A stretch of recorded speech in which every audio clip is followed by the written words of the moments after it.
দুপুরের পরে অর্থাৎ ডাক্তার জাহিদ যখন ব্রিফ করেছিলেন তার শারীরিক অবস্থার সবশেষ পরিস্থিতি তিনি জানানোর পরে এখন পর্যন্ত আসলে কোনো গুরুত্বপূর্ণ ব্যক্তি ভিতরে প্রবেশ করেনি এবং এছাড়া নেতাকর্মীদের এখানে আসাটা দলের পক্ষ থেকে যেভাবে নিষেধ করা হয়েছে তারপরেও কিন্তু সাধারণ যে সমস্ত কর্মীরা রয়েছেন তারা কিন্তু হসপিটালের সামনে সেই সকাল থেকে তারা অবস্থান নিয়েছেন এবং তারা এখানে রয়েছেন এবং এছাড়া যেহেতু উনি অতি গুরুত্বপূর্ণ ব্যক্তি হিসেবে রাষ্ট্র কর্তৃক ঘোষণা দেওয়া হয়েছে তারপরেই দুপুরের পরে এসএসএফ এর যে সদস্যরা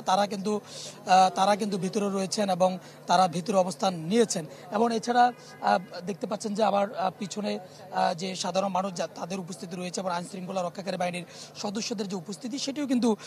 সেটি কিন্তু এখন পর্যন্ত রয়েছে। আর সবশেষ আরেকটি পরিস্থিতি যেটি আমি বলবো যে ডাক্তার জাহিদ যেমনটি বলছিলেন যে যুক্তরাজ্যের বিশেষজ্ঞ মহল এখানে আসবেন এবং চীন থেকে একটি প্রতিনিধি দল বেগম জিয়ার স্বাস্থ্যের খোঁজ খবর নেওয়ার জন্য তারা এখানে আসবেন। সেটি সবশেষ তথ্য আমরা বিভিন্ন সূত্রে বা বিভিন্ন মাধ্যমে আমরা যেমনটি জানতে পেরেছি যুক্তরাজ্যের যে প্রতিনিধি দল আজকে রাতে আসার কথা ছিল তারা আগামীকাল আসবে এমনটি আমরা জানতে পেরেছি। আর চীন থেকে যে প্রতিনিধি দল আসবেন তারা আজকে রাতেই মূলত আসার কথা রয়েছে এবং যুক্তরাজ্যের প্রতিনিধি দল আগামীকাল আসবে এটি আমরা বিভিন্ন মাধ্যম থেকে জানতে পেরেছি যদিও আনুষ্ঠানিকভাবে আসলে তারা কখন নাগাদ আসবে। নায়াসিনামাইড ও স্যালিসাইলিক সমৃদ্ধ লিলি ফেস ওয়াশ যা ফেসের ডেড স্কিন সেল দূর করে দেয় দ্বিগুণ ফাস্টার ব্রাইটেনিং সেটি আমাদেরকে জানানো হয়নি এবং এছাড়া তার যে সন্তান তারেক রহমান তিনি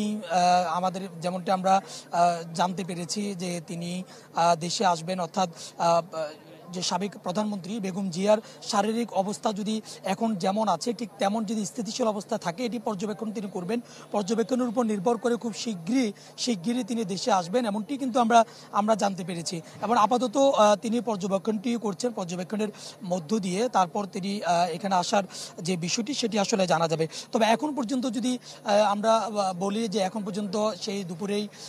ডাক্তার জাহিদ অর্থাৎ তিনি ব্যক্তিগত চিকিৎসক যে ডাক্তার জাহিদ তিনি যেমনটি জানিয়েছেন যে বেগম খালেদা জিয়া যে মেডিসিন নেওয়ার যে বিষয়টি তিনি মেডিসিন নিচ্ছেন এবং তার শরীরে কিন্তু মেডিসিন কাজ করছে এবং তাকে কোনো নির্দেশনা দিলে সেটি তিনি ইশারা ইঙ্গিতে পালন করছেন এমনটি কিন্তু বলা হচ্ছে এবং অপরদিকে তিনি এও সতর্ক করেছেন কোনো রকম যেন গুজবে বিভ্রান্ত না হয় এবং তার সবশেষ শারীরিক অবস্থা ডাক্তার জাহিদ তিনিই জানাবেন এছাড়া যেন অন্য